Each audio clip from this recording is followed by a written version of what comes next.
पहिला मंगन सीता मांगेली जो विधि पुरवे। पहिला मंगन सीता मांगेली जो विधि पुरवे।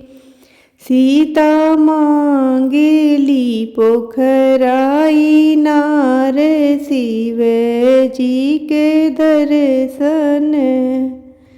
सीता मांगेली पोखराई नार शिव जी के दर्शन। दूसरा मंगन सीता मांगेली जो विधि पुरवे।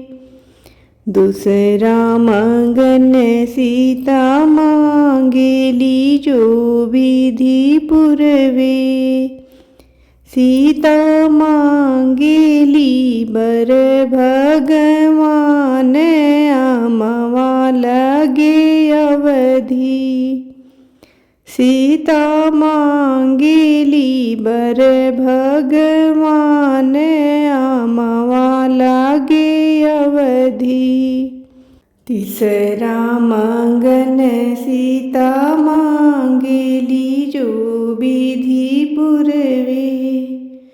तीसरा मंगन सीता मांगेली जो विधि पुरवे।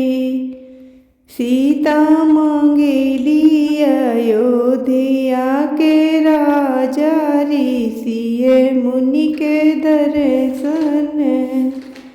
सीता मांगेली अयोध्या के राजा ऋषि मुनि के दर्शन।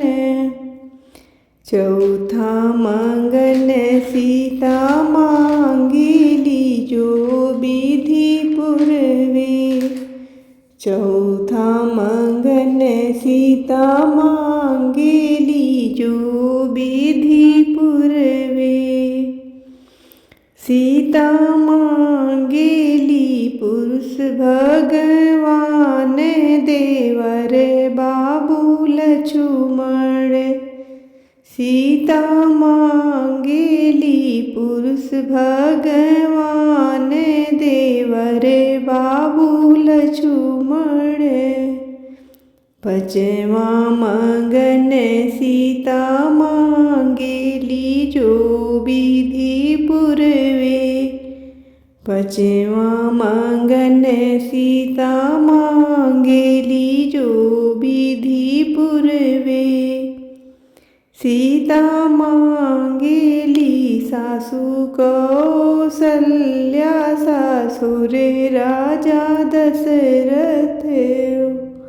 सीता मांगेली सासु कौसल्या ससुर राजा दशरथ हो।